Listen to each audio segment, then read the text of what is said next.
Lloyd, could you grab the other fan that's right in there? Grab the other one. Yeah, this isn't working. Is it broke? Yeah.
See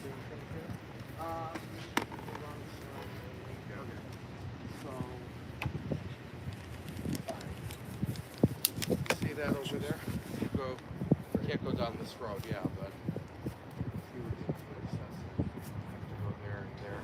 Okay. I don't know where they're parked, but you might have to go on the side. Okay. All right. Thank you.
Yeah, please do.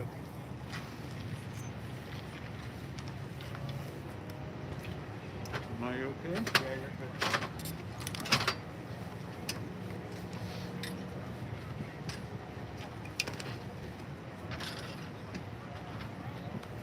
Oh, thank you.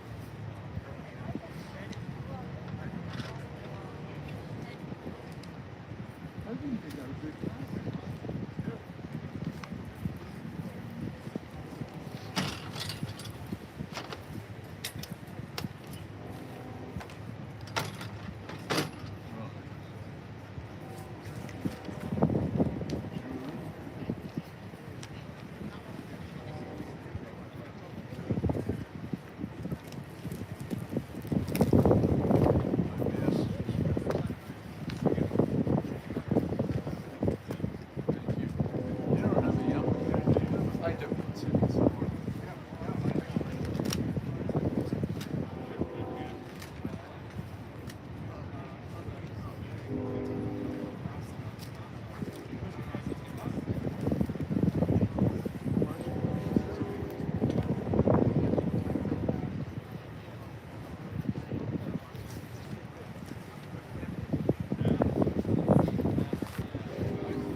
any of them? I haven't.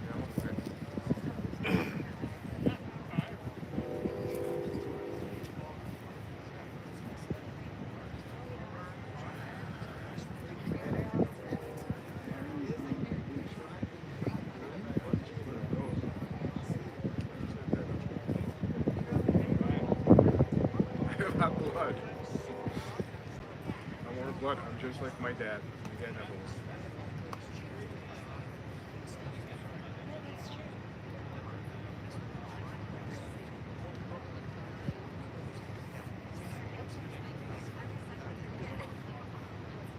Where's Irving Spring? Should be right next to it.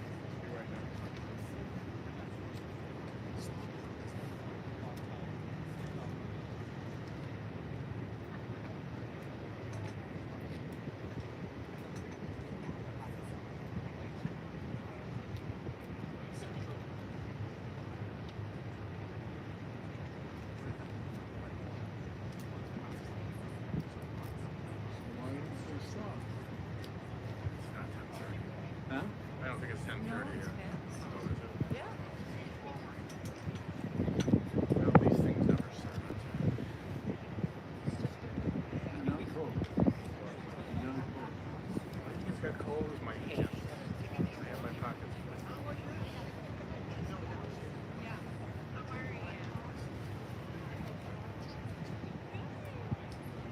I'm getting full.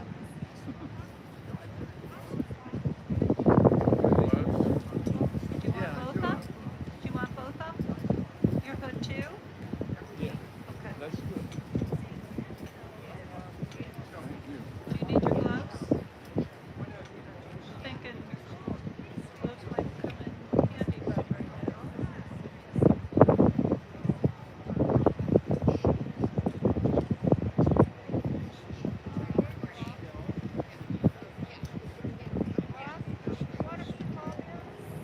Sure. What are you doing then? I have to be a pallbearer. Okay.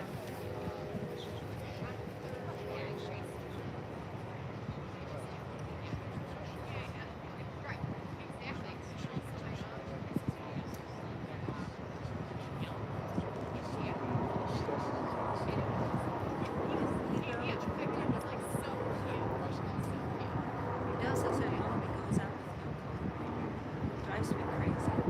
Kids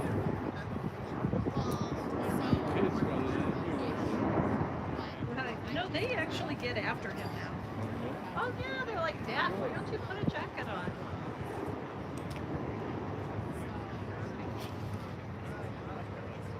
And he has one, he brought one.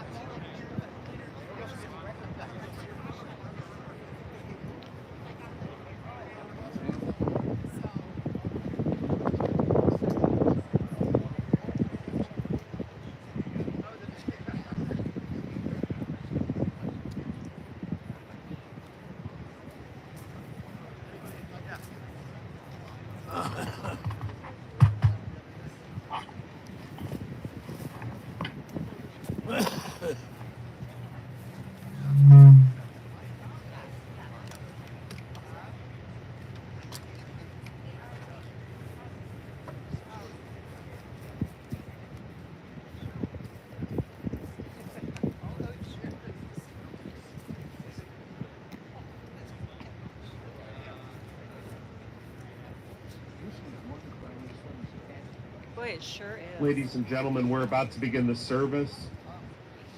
Can I ask everyone with cell phones to place them into silent mode at this time?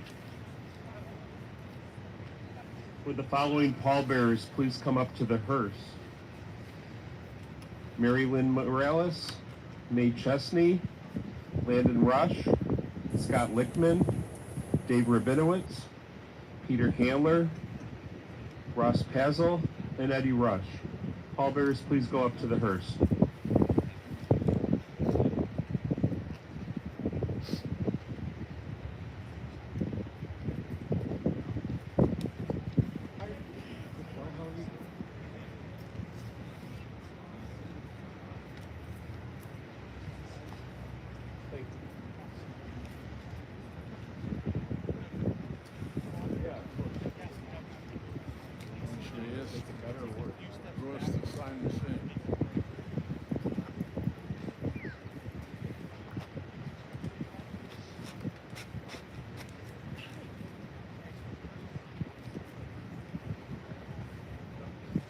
We're beginning the service at this time. You can make your way under the tent, or besides the tent, we have benches that we've placed out for you. Please make your way up.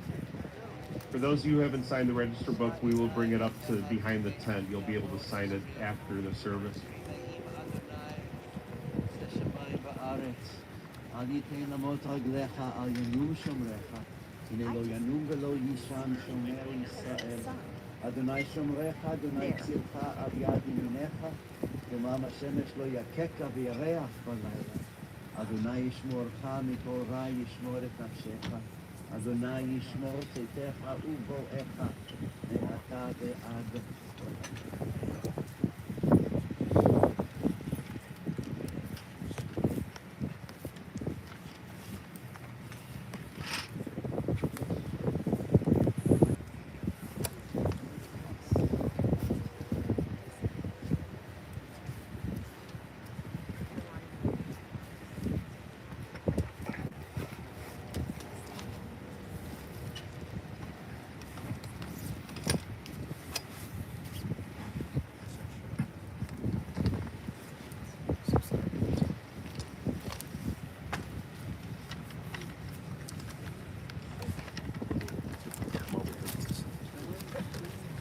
I lift up my eyes to the mountains, and what is the source of my help?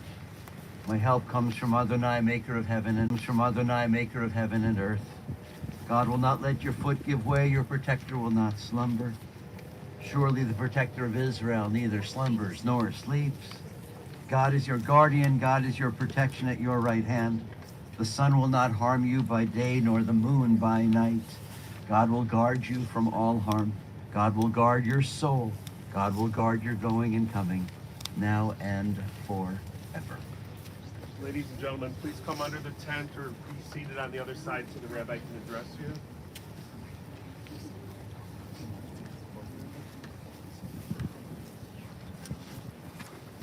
Again, one more time, if you have a cell phone, please place it into silent mode. The funeral service is going to be conducted by Rabbi Eitan Weiner Kaplow. Just move out here because we got the camera going. Does everyone have ribbons? Does everyone have ribbons? Does everyone have ribbons?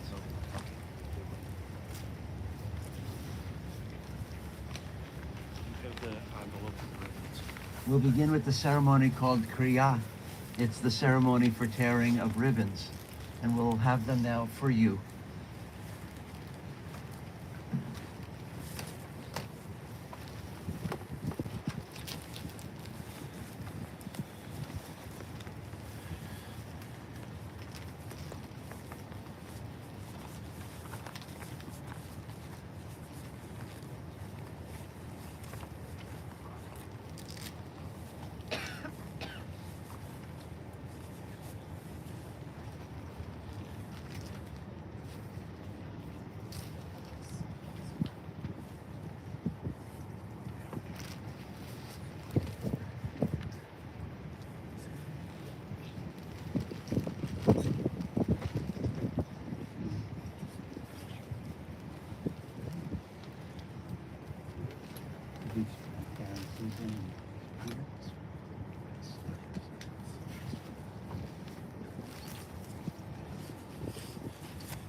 Oh, absolutely. Oh, would you like a ribbon? Absolutely. And that would go on.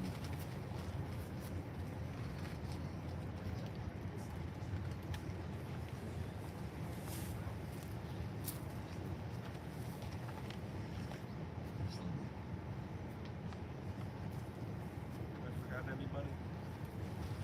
Please.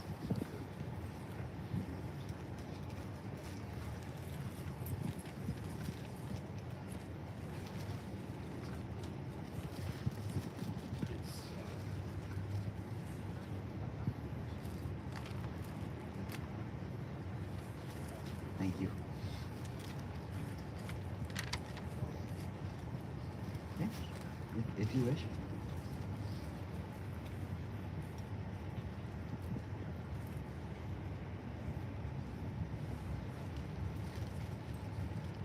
We begin with the ceremony called Kriya. It's the ceremony for tearing of a ribbon or tearing of the clothing that we are wearing.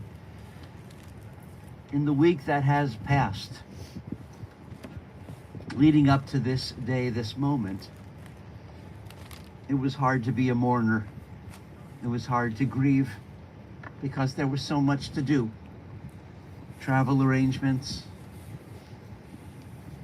meeting with funeral directors, meeting with the rabbi, arranging Shiva, figuring out all the different announcements that had to be made and the wording going back and forth and back. There was so much to do. And so our tradition recognizes that in this past week, you were in a way not mourners. You were kind of caught in between, in a kind of a limbo. But this is the moment when you become mourners. We are all here gathered, about to begin the funeral service, and we're going to tear these ribbons. They're a sign of the tear in your heart, the tear in your family, the tear in your lives. And beyond all the words that we can possibly say today, we need to do something to express the tear we feel so deeply. So our tradition says, tear something, rip something, and hear the sound and know of the tear that's so deep in your hearts. There's a blessing that we say now, and it's a blessing not of grief, not of mourning, not of loss. It's really a blessing of acceptance. As I said to you when we met, in the last, 20, 30 years, we always talked about Elizabeth Kubler-Ross's 5 steps of grieving. But we Jews go right to number 5. We go right to acceptance. We start there, and then we work our way through. In the tearing of the ribbons, we accept the reality of our loss. And like I say, the blessing is not about grief or loss, it's about acceptance. So let me ask those who are wearing the ribbons to join me in repeating word by word through the Hebrew, then phrase by phrase in English. In Hebrew, Baruch Atah Adonai Eloheinu Melech HaOlam Dayan HaEmet. In English, Holy One of Blessing. Holy One, your presence fills creation. You are the judge of truth. And now we can tear these ribbons. We tear them about halfway through, possibly from the side or from the bottom. They're a little difficult to tear, but I can help you get them started.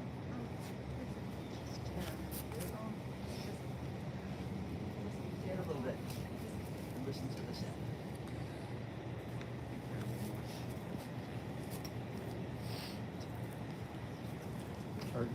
Martin.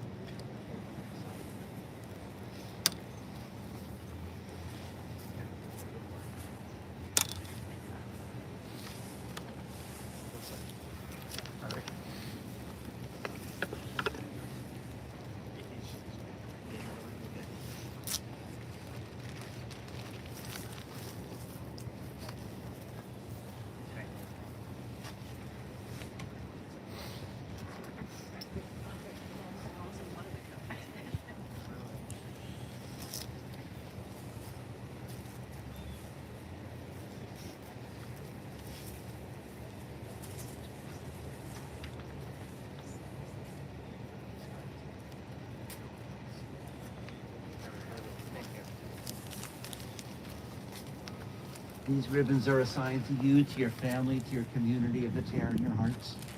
In the traditional Jewish world, many will wear these ribbons for as long as 30 days, moving them from garment to garment. Liberal Jewish world, you certainly can wear them that long, or some will wear them as long as you're sitting Shiva, as long as you're receiving calls of condolence. Wear them as long as you wish. They're a symbol, they're a sign. My blessing to you is that healing will come soon. May healing come soon.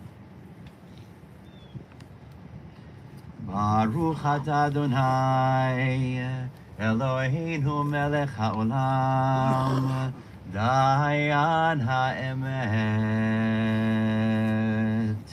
Holy One of Blessing, your presence fills creation. You are the judge of truth. Adonai Natan, v'Adonai Lakach. Yehi Shem Adonai Mevorach. The Eternal One gives, the Eternal One takes away. May the source of all life, may the name of the Eternal One be blessed. And so we've gathered here this day to remember and to memorialize Luba Rothblatt. And we are saddened and we're grieved. And yet we are here to give thanks for her life, to give thanks for the beauty of her life. And I think this picture right here says it all. That smile, that gleam, that zest for life and living, that zest for and devotion to honesty. Oh, she was straightforward. She didn't beat around the bush. She gave it to you straight, and I always appreciated that.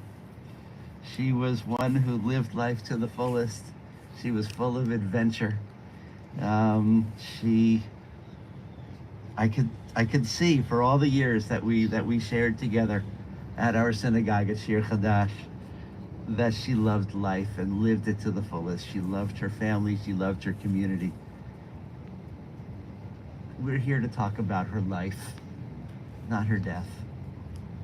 And I emphasize that because we are a people of life. Luba knew that. Even to the point where we are here gathered at West Lawn Cemetery. And yet a cemetery in Hebrew is called Beit Chaim, a house, a place of life, because we come here not to focus on the deaths and the loss of our loved ones. We come here to visit. We come here for this moment to remember and celebrate their lives, how they lived and what they brought to this world. When you think about it, and I say this often, every one of us alive now who has lived or will live, each one of us has won the lottery. The chances of not having been born are infinitely greater than having been given this opportunity to share hopefully a long time and sometimes only a brief time here on planet Earth. Luba lived, and Luba celebrated life in her very special way. So we join together and we come together as a community of family and friends, searching for comfort through the words of the Psalms, through readings of memorial, and through prayer. And so I ask everyone who's come here this day, those who are here at the cemetery, those who are joining with us online, to join with Luba's family, with partner Paul, with her children Karen and Mary Lynn, Susan, Peter and May, with grandchildren Landon and Dana, Elena and Scott, Arlie and Dave, with great-grandchildren Quinn, Gavin, Brooke, Sloan, Wesley and Tatum, with brother-in-law Stan, cousin Bosch. We join together as a community of family and friends, as together we remember this great woman. V'yizmor leDavid, Adonai ro'i lo echsar, binoteh sheyar bitzeni, al mei menuchot yenaleini, nafshi shovev, yancheni b'ma'aglei tzedek, Leman Shemo. These words, they introduce the 23rd Psalm. And for those who received the pamphlet when you arrived here at graveside, there is a translation of the 23rd Psalm here on the inner pages. Psalm 23. The Lord is my shepherd, I shall not want. He maketh me to lie down in green pastures. He leadeth me beside the still waters. He restoreth my soul. He guideth me in straight paths for his name's sake. Yea, though I walk through the valley of the shadow of death, I will fear no evil, for thou art with me. Thy rod and thy staff, they comfort me. Thou preparest a table before me in the presence of mine enemies. Thou hast anointed my head with oil. My cup runneth over. Surely goodness and mercy shall follow me all the days of my life, and I shall dwell in the house of the Lord forever. Go back 3 lines. Thou hast anointed my head with oil. My cup is overflowing. My cup of life is awesome. Think about Luba's life in that one line. My cup runneth over. My cup of life overflows. Very special. In the rising of the sun and in its going down, we will remember her. In the blowing of the wind and in the chill of winter, we will remember her. In the opening of the buds and the rebirth of spring, we will remember her. In the rustling of leaves and the beauty of autumn, we will remember her. In the blueness of the skies, the warmth of summer, we will remember her. In the beginning of the year and when it ends, we will remember her. When we are weary and in need of strength, we will remember her. When we are lost and sick at heart, we will remember her. When we have joys we crave to share, we will remember her. And when we have achievements that are based on hers, we will remember her. So long as we live, Luba too will live. For she is now a part of us. She's in our hearts, she's in our minds, she's in our thoughts. She's in our very essence, our very being. For her family, you may see her in the way you smile, in the way you fold your arms or hold hands. You may see her in the way you walk, in the way you sit, the way you cross your legs, the way you answer the telephone. All those things kind of get shared from generation to generation. And those are the beautiful things that help us remember and help us stay connected. So long as we live, Luba too will live. For she is now a part of us as we remember her.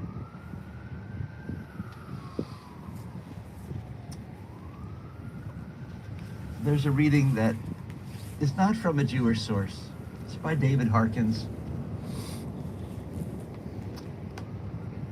When I see it, I do think of Luba, because I think of her passion for life and her smile and her kind of can-do attitude. The reading is called She Is Gone. You can shed tears that she is gone, or you can smile because she lived. You can close your eyes and pray that she will come back, or you can open your eyes and see all that she has left us. Your heart can be empty because you cannot see her, or you can be full of the love that you shared. You can turn your back on tomorrow and live in yesterday, or you can be happy for tomorrow because of yesterday. You can remember her and only that she is gone, or you can cherish her memory and let it live on. You can cry, close your mind, be empty, turn your back. Or you could do what she would want, what Luba would want.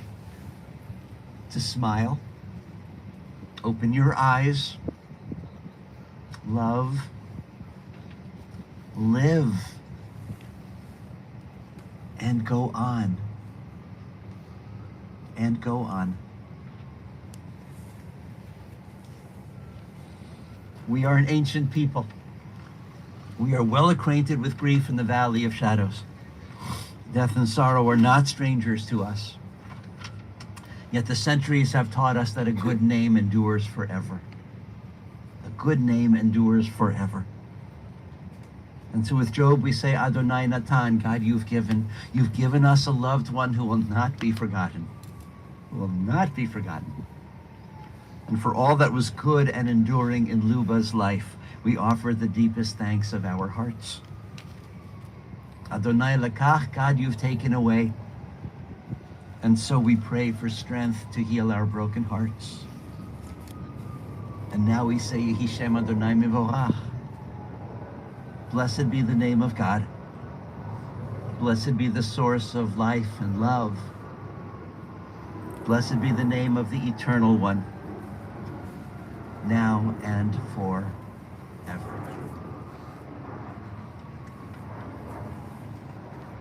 Oh, Luba. So much to share. So much to share about the many years that you were a member at Shir Hadash and brought such energy and excitement to our congregation. So much to say. All who have gathered here to honor you, both in person and online. I'd also want to recognize that my colleague, Rabbi Zeldin, is here from the hospice. Thank you for being here. Kvod Harav. Luba, what a special person. Luba joined Shir Hadash quite a while ago. We're only 28 years old, but Luba was part of most of it. And I remember meeting her, and I remember asking her about her name, because I haven't met many people named Luba. She was so proud of it, and that was it. Luba. She was a woman of strength. She was a woman of light, of love. And I personally will always cherish many, many memories, but especially our 2006 trip to Israel. Oh, she was a trooper. I think she was one of the oldest in our group, but she was not the slowest.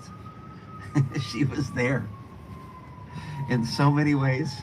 And I have this wonderful book, a memory book from that trip. And on the front page, there were a bunch of little pictures, just kind of little candid snapshots. And most of them were people, kind of singles or couples gathered, looking out at the camera, smiling. And the one picture of Luba is Luba sitting there smiling and eating. And I said, that's just perfect. That was the picture chosen for Luba. Okay, everyone's smiling, looking beautiful. You know, great. Luba's looking beautiful. Eating. It's great. I hiked with Luba up to the waterfall of Ein Gedi, and we had a lovely talk all the way up and all the way down. She was a trooper. She loved that trip. That was special. But I keep reminding Paul that you found the most amazing, exquisite archaeological find there when we were digging at Beit Gufrin. Full, complete, whole, museum quality jug. Luba was jealous. So was I. And everyone else. It's a great picture. That was special. We went in those caves. I don't think Luba came with us in the caves when we were kind of sneaking through. I don't think she wanted to do that. I don't think so. I remember her waiting for us outside at the... Luba. Paul, you said it. She was a woman who answered the call. And she did. At Shir Hadash, she was a dedicated member. And at Shiva, you'll hear more stories from Shir Hadash members. I'm only going to say a few things. She was a dedicated member. She was a leader at Shir Hadash, going all the way back to, I think, our second location when we were meeting at Trinity UCC at the in Deerfield. She was a loyal supporter. She would jump in and join and help out with any committee. She helped out with our capital campaign so that we could buy our building. She was someone you could always count on. she always brought some good, tasty, wonderful nosh to our Oneg Shabbat refreshments. And Paul would be with her, and she'd bring something great and put it out on the table. And then she would stay there and help arrange and organize all the other things that people had brought and kind of drop there. She'd open it, she'd display it, she'd put it out, she'd make sure it looked great. She joined the Torah study group with Fred Andes, and I see Fred in the back, and she was a loyal and regular member of the Sunday morning Torah study group. She joined services on Zoom when we were in COVID lockdown. She not only participated in high holiday services, she was an important part of the team that gave out parts and made sure that people would come and we could honor them at services. She was part of our social action committee, joined in the soup kitchen. In her later years, I would visit her when she would be at either a hospital or a rehab facility. And I'll end with this. I would come and I would call her and I'd say, "Can I visit you?" And she'd say, "You don't have to." And I'd say, "But I want to." And she'd say, "Okay." And I'd come and visit her. And then I'd find her wherever she was, thinking about Glenview Terrace, especially, one in particular. And I'd find her room, and I'd walk in, and the first thing she'd say is, "I don't really know why I'm here. You know, I'm fine. I can go home right now. I'm not sure why they want me to stay here." And I'd say, "But the doctors want you to stay." "I don't know either." And she'd say, "I'm fine. I really could go home right now." And I'd say, "You probably could, but the doctors want you to stay." She'd say, "Okay." We'd talk. I did most of the talking. For some reason, she wasn't very talkative when she was at those places, but I'd say, "Luba, can I do a blessing of healing for you?" And she'd say, "You don't have to." I'd say, "But I want to." She'd say, "You don't have to." I'd say, "It can't hurt." And she'd say, "If it can't hurt, okay, go ahead." Kind of like, "If it makes you feel better, go ahead, Rabbi, you can do the blessing." It was just that beautiful, beautiful sense of honesty and science and contemporary sensibility. "If it makes you feel better, Rabbi, okay, go ahead, can't hurt." And so we do a blessing for healing. I just remember that gleam and that smile and that beautiful banter and the beautiful woman she was. And I'm going to take that with me always as I carry her memory with me. There are others who'd like to speak, and next I'm going to call on family. First of all, Peter's words, and then will be Karen's word. Karen, your words. Third will be a poem by Mary Lynn, and then Paul will speak.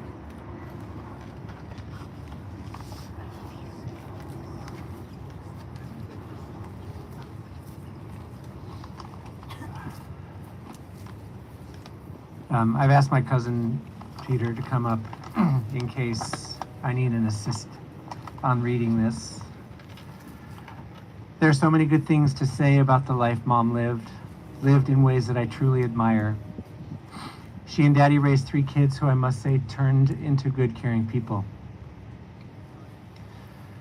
Mom successfully took on challenges in a work life that gave her great satisfaction and pride. She taught herself how to sew, which included, among other things, making me a backpack that I took on many backcountry adventures. She took her belief in a woman's right to choose into the streets and into helping women feel safer, making their way into a clinic. Mom seemed to do all the right things when Daddy died, to take care of herself and step gracefully into the next chapter of her life. She studied Tai Chi starting at age 70 so that she could feel more confident as she aged. She took extended education classes and chose her classes well because one of her teachers, Paul, became her beloved partner for over 20 years.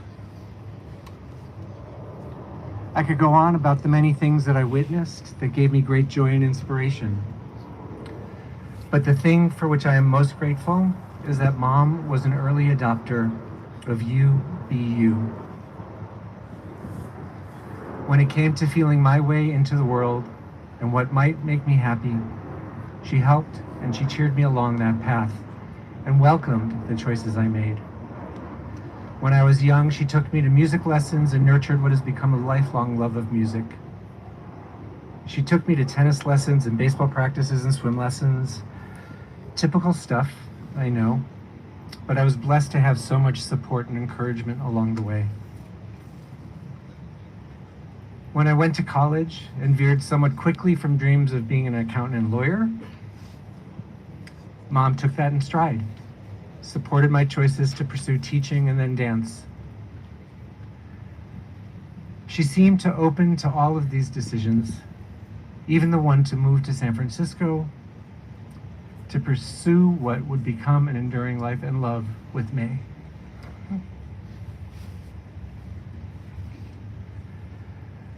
Mom got excited when I shared our travels with her, though she always wanted fewer scenery pictures and more shots of May and me and friends. She was happy and proud of me when I went to Oregon and Florida and Ohio to help elect Democrats to the White House. And she loved hearing about the ways that I stayed connected with friends throughout the years. Mom's acceptance and welcoming of my life's journey, even as it strayed outside of the typical and took me clear across the country, has helped me to truly follow my own instincts for how to live a fulfilling life. It's amazing how often she put my happiness in front of her own. There's a deep generosity there, a well of giving over to the dreams of your children as they conceive and pursue their lives. This gift is something for which I will be forever grateful. Mom, you made it to 90 years on the planet. No small task. And you made it there with grace and dignity. I am incredibly grateful to Paul and Susan for caring for you. Grateful to the caregivers that helped the end of your life be as comfortable and peaceful as possible. And now, your spirit can rest and do whatever it is that spirits do when they are done on this plane. The time of your effort is over, Mom. Rest in peace.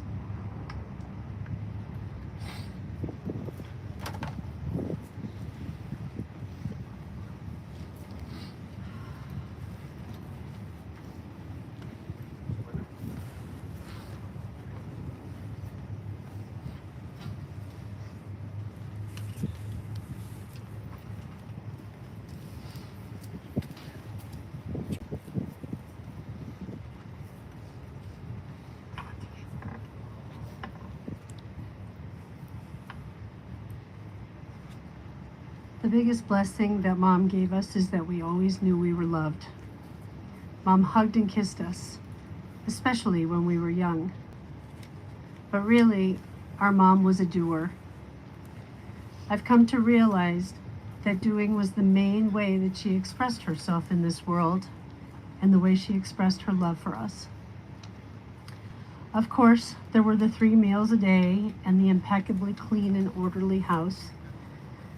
Being our scout leader and driving every fall to buy a box of broken Affy apples, which was the biggest treat for us. We loved it. There were the outings to see live theater and the Nutcracker, the McCormick Place Flower Show, museums, and the Art Institute. There was dressing up and going to Marshall Fields and spending the whole day in the toy department and having lunch next to the Christmas tree in the Walnut Room. As a teenager, it included somehow finding the time to drive me to Evanston for my transcendental meditation classes. When I nearly broke her heart because I refused to have a Sweet 16 party, she coincidentally had a psychic and 10 or so of my besties over for a ladies' lunch on my birthday. She quietly inspired and instilled confidence in us with her can-do attitude by teaching herself to sew, to crochet, to needlepoint, and by working her way up the ladder in her job. And when my dad threw a fit over the idea of me spending a semester in Europe, she whispered to me, "Go, go, you must go." She canvassed for local politicians, marched for the Equal Rights Amendment, and escorted women so they could be in charge of their own bodies. Our mom was not one to talk about her thought process or her beliefs. She wasn't a philosopher or very religious. And frankly, hell could freeze over before she would talk to you about her feelings. As a kid, she was strict. Our friends and some of our cousins even said that she was scary. Later in life, all of our friends found her delightful and charming. She used to say cocktail party was her specialty. Since our mom has passed, I have heard over and over again that there is no roadmap for the emotions of this experience. No matter how old, no matter what your relationship, no matter the circumstances, the loss of one's mother is deep and profound. And now I can say that I know that that is true.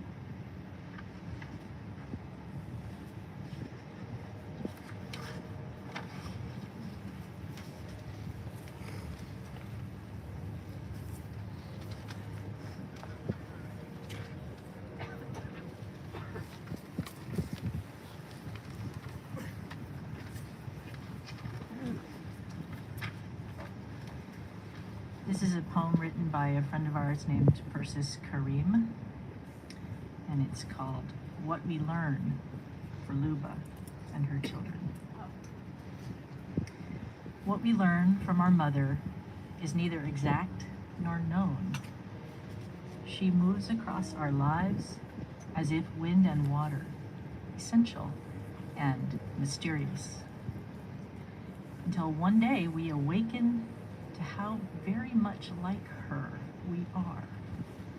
The habit of our hands moving in the air, that peculiar laugh, or the way our chin changes in older age, and we see in our faces how we resemble her. How we learn to forgive her for not seeing us at 17, or the simpleness we sometimes mistake for simple-mindedness. We begin to understand the short temper and frustration of having lived a life confined by a husband and children, the sheer act of rebellion, unthinkable, when her wants and desires could leave her alone and lonely, or worse, more misunderstood. How our mother grows old and softens, and her loving grows greater in us, and nothing comes into sharper focus than our own softening for her, for the body and the passage that she gave us, and that understanding for the first time of the wind and the water and the stars of our own beginnings.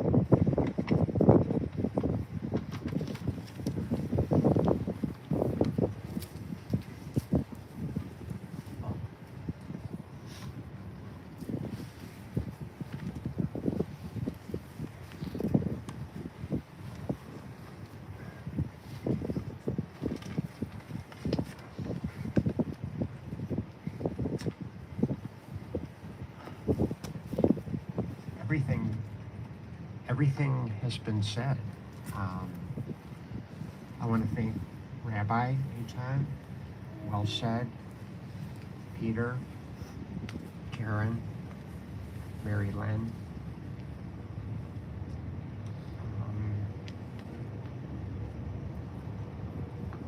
May. Thank you. Thank all of you.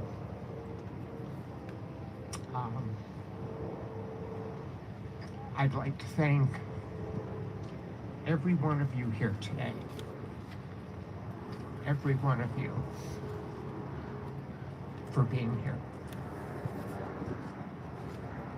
It means a lot.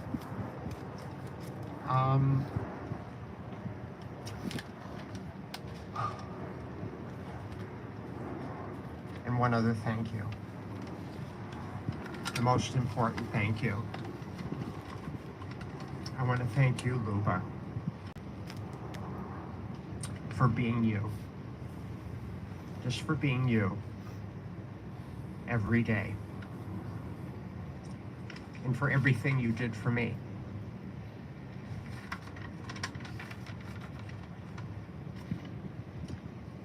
The friends we have lost do not repose under the ground. They are buried deep in our hearts. It has been thus ordained that they may always accompany us.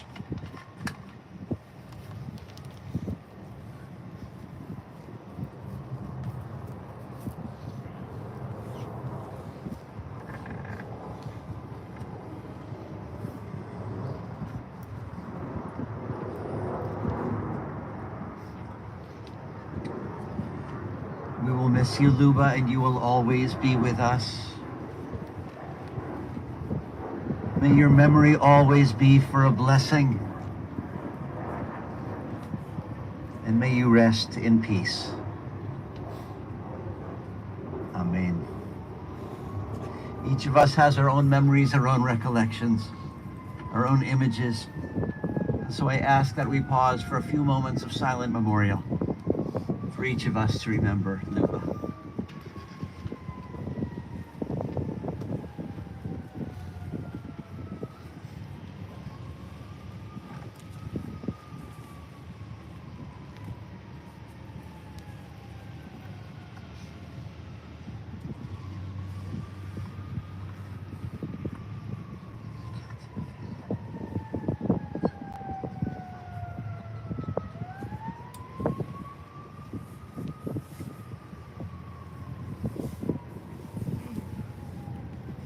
אשת חיל מי ימצא.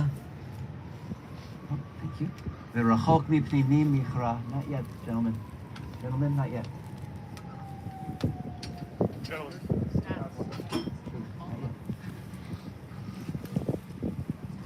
אשת חיל מי ימצא ורחוק מפנינים יכרע. פתח בה לב בעלה ושלה לא יחסר. A woman of valor, who can find? Her worth is far above rubies. The heart of her husband trusts in her, and so he lacks nothing. She renders him good, never harm all the days of her life. She perceives that her labor is rewarding. Her candle burns on into the night. She reaches out to those who are poor. She reaches out with kindness. Oz v'hadar levusha v'tischak liyom ha'acharon. She is clothed in strength and dignity and cheerfully faces whatever may come. Her children come forward and bless her. Her husband praises her, saying, many women have done well, but you surpass them all. Place before her the fruit of her hands, and wherever people gather, her deeds speak her praise. Her deeds speak her praise. We continue now with the chanting of El Malei Rachamim.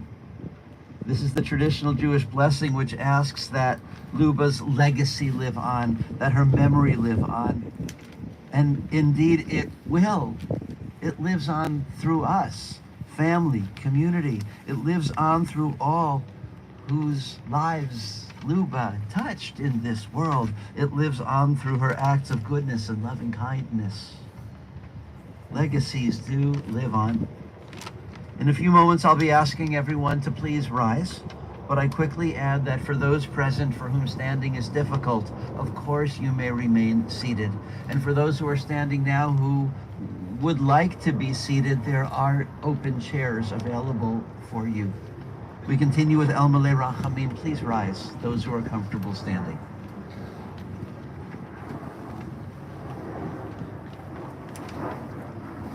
אל מלא רחמים שוכן במרומים, המצא מנוחה נכונה תחת כנפי השכינה, עם קדושים וטהורים כזוהר הרקיע מזהירים את נשמת לובה בת ג'ורג' ואנה שהלכה לעולמה. בעל הרחמים יסתיריה בסתר כנפיו לעולמים, ויצרור בצרור חיים את נשמתה. אדוני הוא נחלתה, ותנוח בשלום על משכבה, ונאמר אמן.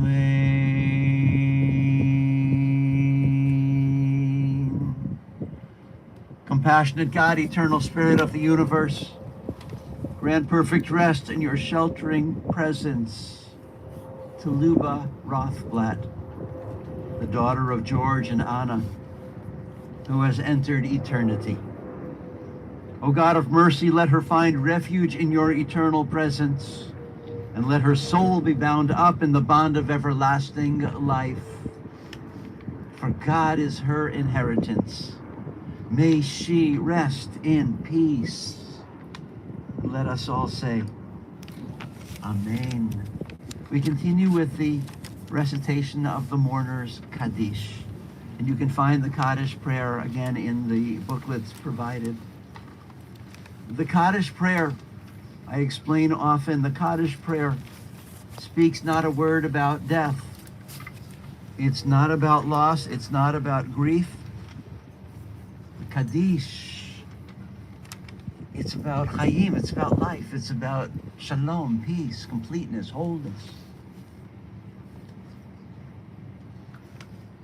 The reason that we say Kaddish now is simple. Because we are a people of life.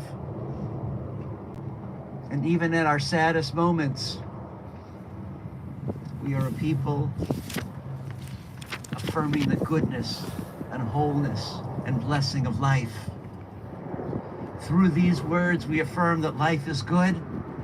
Through these words, we affirm that Luba's life was good. And through these words, we affirm that we will go on into life, bringing her memory, bringing her legacy, bringing her essence, bringing it all with us unto life. That's why we say Kaddish. Those who wish, we join together. Yit Gadal v'Yit Kadash Shemei Rabbah Be'alma Divera Chirute V'Yamlich Malchute V'Chayechon U'V'Yomechon U'V'Chaye Dechol Beit Yisrael Ba'agala U'V'Zman Kariv Ve'imru. Amen.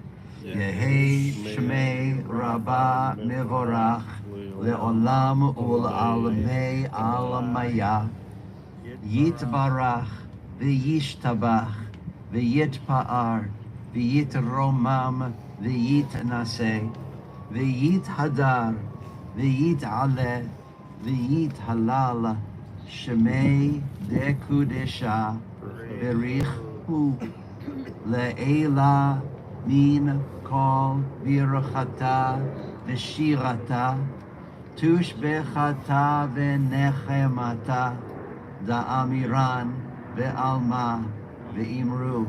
Amen.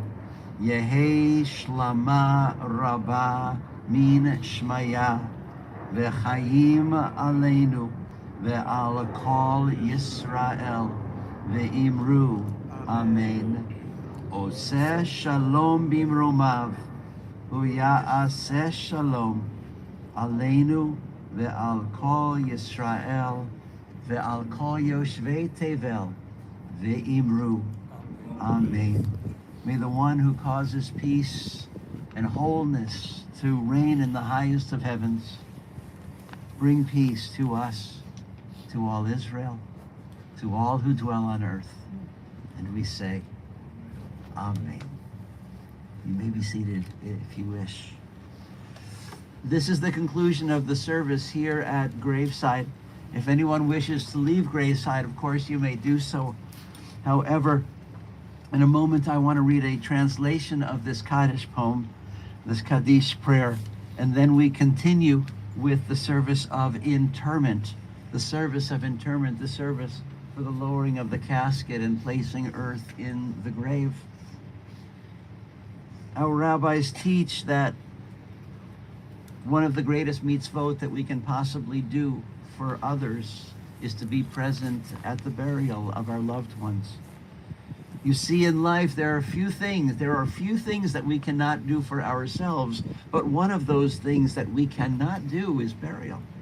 We can't do it for ourselves. We have to rely on the love of family and friends to do it for us. And to be here at the interment for Luba is one of the mitzvot, one of the righteous acts that we can do for her, for which there is no repayment. We do it out of love. In a few moments, the casket will be lowered, a vault lid placed on top to protect the casket. And then, starting with immediate family, then extended family and friends, you'll be invited to come forward and, if you wish, to place earth in the grave, either with the shovels provided, with our hands if we wish. There's a tradition in the Talmud that we place 3 or more measures of earth in the grave. The rabbis teach when you do a mitzvah once, it's wonderful. But maybe you are coerced. If you do a mitzvah twice, it's terrific. But maybe it was a mistake.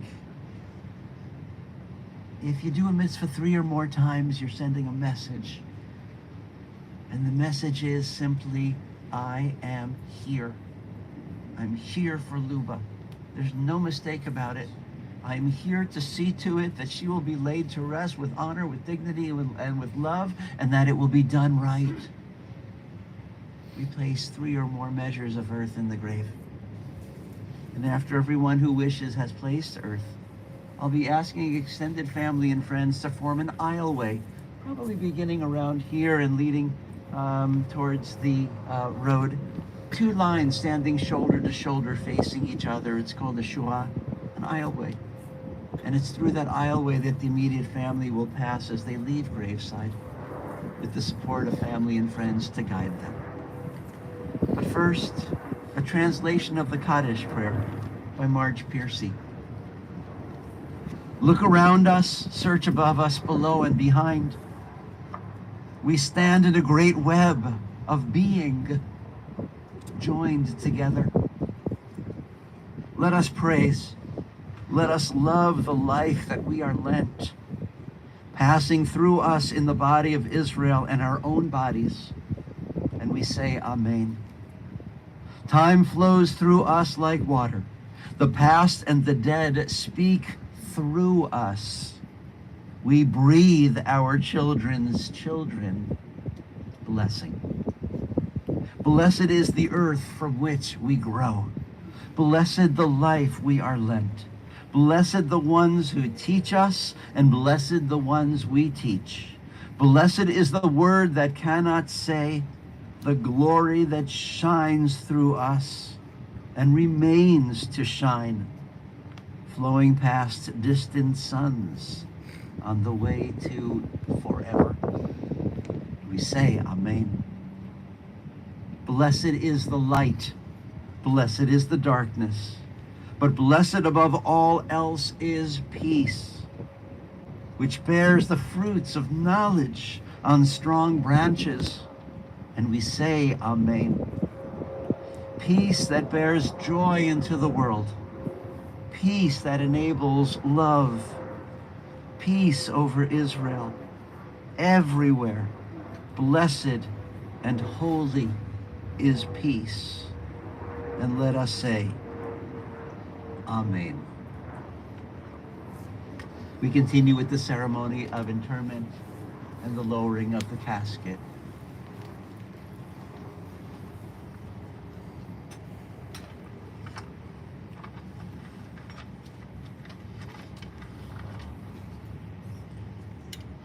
Al Mikoma Tavo B'Shalom.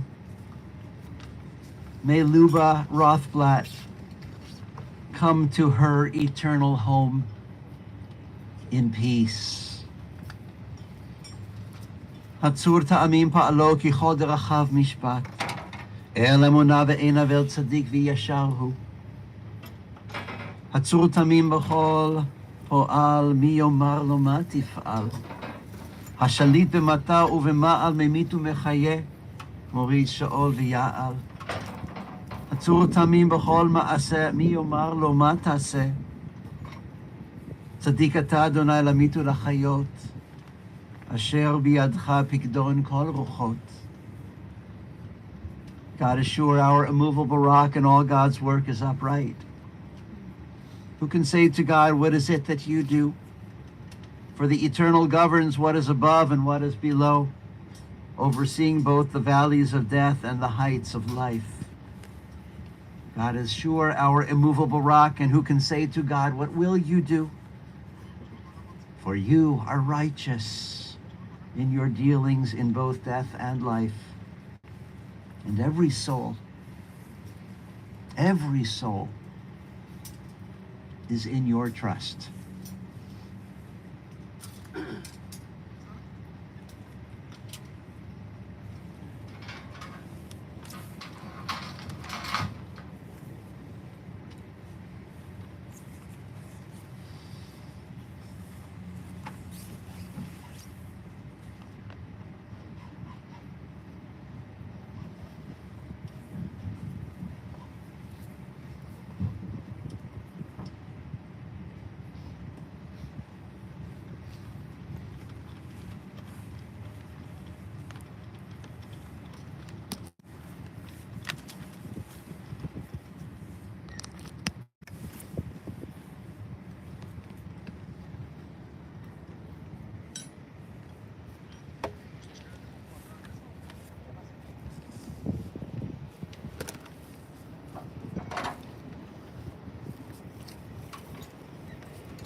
Our bodies are made up of the dust of the universe, and our souls belong to God, the eternal source of all. As the body of Luba Rothblatt is laid to rest, we pray to Hamish Matatz, who Rabbi Sroda Chaim. May her soul be bound up in the bond of eternal life, and may she rest in peace. We place this earth in the grave. We come from Jerusalem, from the Mount of Olives. And it reminds us of the teachings of the prophets of Israel. That at the end of days, may we all be together once again in Jerusalem, in Yerushalayim, the holy city.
Birth is a beginning and death a destination, but life is a journey.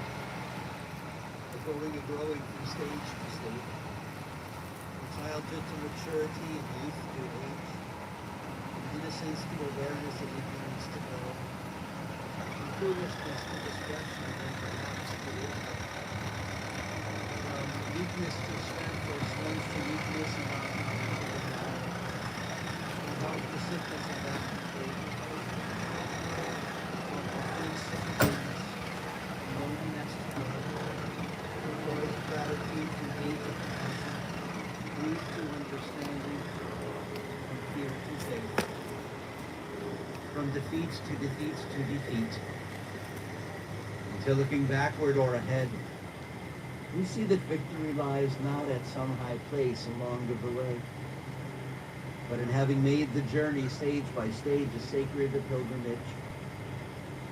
Birth is a beginning and death a destination. But life is a journey, a sacred pilgrimage made stage by stage from birth to death, to life everlasting.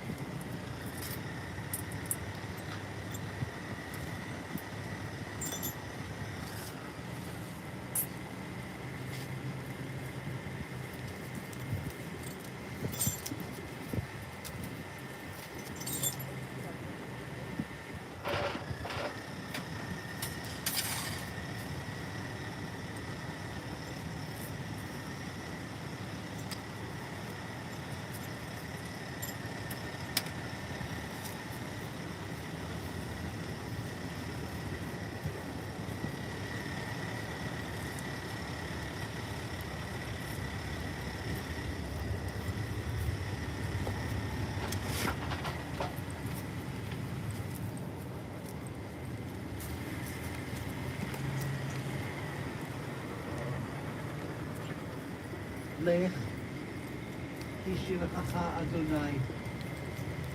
Go your way, for God has called you. Lech Adonai Yihye imach. Go your way, and may God be with you. Alach u'panecha tzidkecha. Adonai ya'asecha. May your righteousness go before you, Luba. May the glory of God receive you.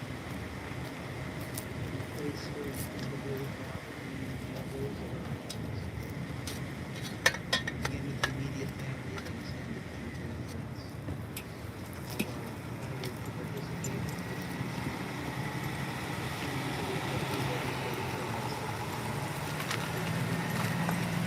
each special word will be placed as a measure of love. Those who wish to participate are invited to come forward.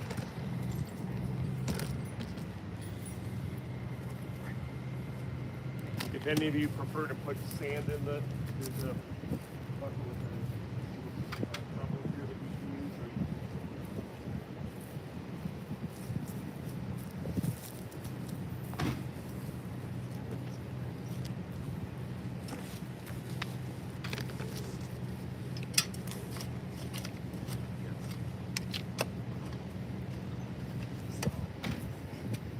Could you come and break this up?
the friends of the family to please form two lines, one going here, one over here. And the family, can you make your way back up to the tent, please? Those wearing the ribbon, please make your way back up to the tent. This is from Shura.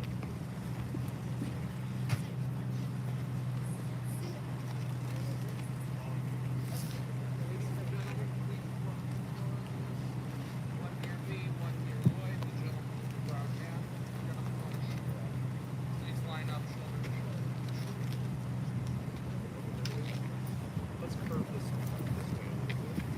Right, curve it down.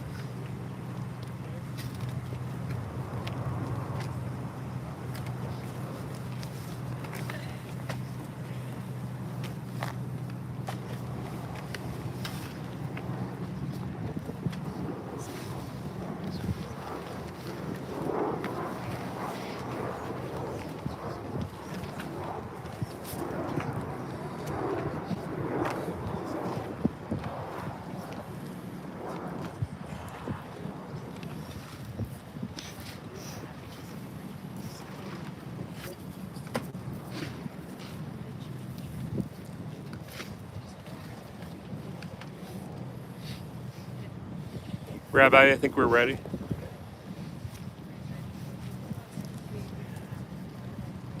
So, I ask the immediate family to just come and join with me over here.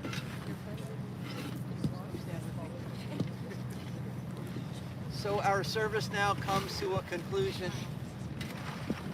May our beloved Luba Rothblatt rest forever in peace, and may our loving and merciful God be very near to us as we learn to make our way through life without her. To the immediate family, now that you have fulfilled your obligation for funeral and burial, we recognize that now is the moment when you can begin to hear our words of condolence and sympathy. This is the moment when Shiva begins, and you can see your community of family and friends ready to support you and guide you from graveside back to the place of Shiva and back towards healing. So as you make your way through this aisle in just a moment, may you come to know comfort, may you come to know healing, may you come to know peace, may you come to know shalom. May you walk through with family and friends on both sides to support you.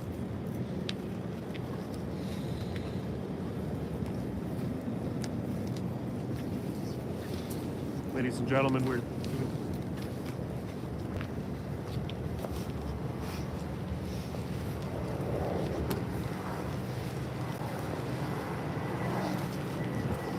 careful, there's a little ice here.